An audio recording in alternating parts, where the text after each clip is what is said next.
Hello friends, welcome you all to Polity Simplified series of Dandeep Academy. Today we are going to study article number 67.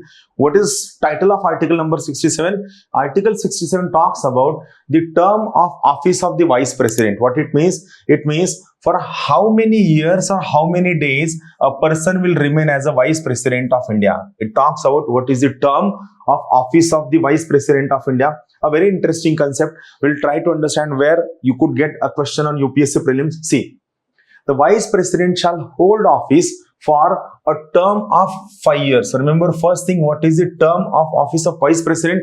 He will hold office for a term of 5 years from the date. So from date on which we are going to count these 5 years.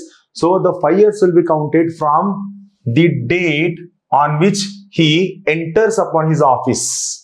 So the date on which that person takes oath as a vice president of India, the date on which he enters upon the office, basically the date on which he takes oath as vice president of India is considered as the date on which he enters upon his office. So this shall be the date from which we are going to count the time of 5 years. Provided that a vice president may, by writing under his hand, address to the president, resigns his office. So second point, we are getting to know vice president gives his resignation to the president of India. Before moving forward, I want to give you two important things or hints. See, president gives his resignation to vice president of India. Vice president of India gives his resignation to president of India.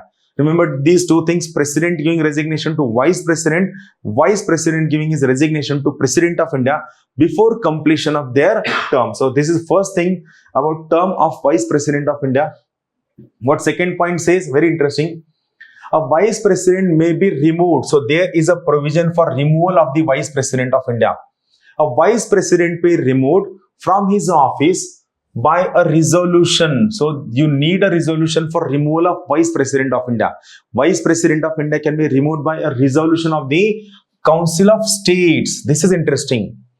Vice president can be removed by a resolution of Council of State. Why? Because vice president is the ex officio chairman of Rajya Sabha. Vice president is the ex officio chairman of Council of State. So for removal of vice president of India, you need resolution of the Council of State, and this resolution must be passed by. So what kind of majority is required? This resolution must be passed by a majority of which kind of majority? Majority of all the then members of the council. So all the then members, this word is important. All the then members of the Council of State. See, here the majority is not saying that majority of all the members of Council of State. No. For example, I will give you an example. See, let us say our Council of State has total 100 members, right? Our Council of State has total 100 members. So what is majority right here? Here majority is more than half of total members. So when I am saying more than half of total members, so total members is 100. So more than half of 100 will be 50. More than half will be 51. So this will be called as absolute majority, that is more than half of total members. But for vice president, they are not using word. Now see here very carefully. They are not using the word more than half. They are saying by a majority of all the then. This word is important. All the then members. So who are the actual members at that point of time? So we'll try to understand that. So who are all the members? Let us say Council of State has total 100 members. Total 100 members. Out of 100 members, let us say 5 people have died, right? 5 people have resigned, right? 5 people have been disqualified. 5 people have been disqualified. And 5 people have been suspended. Or let us say 4 people have been suspended. 4 people have been suspended. Now tell me one thing. The 5 people which have been died out of 100, are they members of Council of State? Are they members of Rajya Sabha? No, they have died. They are no more. So they are not the then members of Rajya Sabha. 5 people have been resigned. 5 people have resigned. So those people who resigned from the post, are they members? No, they are also not members because they are no more members as they have resigned.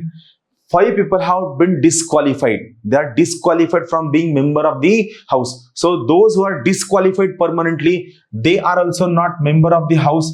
But the 4 people who have been suspended, like for example, Rahul Gandhi was suspended, Mahua Moitra was suspended, and many other members of Trinamool Congress were suspended.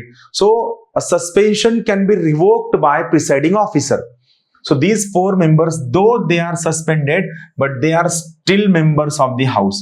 Then who are the still members of the house, or who are the then members of the house? Here still members are the then members will be, we have to subtract these 15 people from the 100, only 15. 4 person will not be removed because they are still members. So 100 minus 15 will be 85. So it is more than 85. So out of 85 divided by 2, 42.5, that is 43. So more than the then will be 43 members will be called as this kind of majority.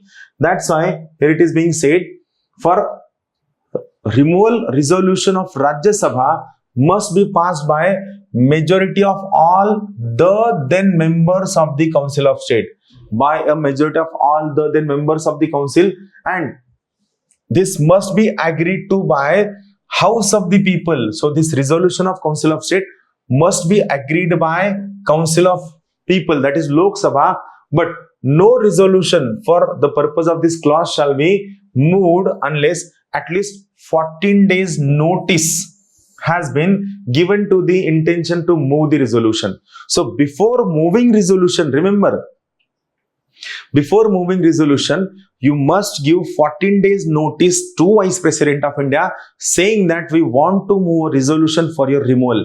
So here 3 things we are coming across. First thing we are coming across, Vice President can be removed. First thing. Second thing, for removal of Vice President, you need a resolution of Rajya Sabha. That is, you need resolution of Council of State. Third thing, this resolution must be passed by majority of all the then members of the Council of State. And this removal resolution must be agreed by Lok Sabha. And once it is agreed, then the Vice President stands removed. But one important point is there which talks about principles of natural justice. There is one important point in principles of natural justice. Principles of natural justice talks about that every person should have right to be heard. Every person must be heard. Every person have a right for representation. So that's why a 14 days notice must be given to Vice President, not after resolution. 14 days notice must be given to Vice President of India before moving the resolution, and then you can move resolution. A Vice President shall, notwithstanding the expiration of his term, continue to hold office until his successor enters upon his office.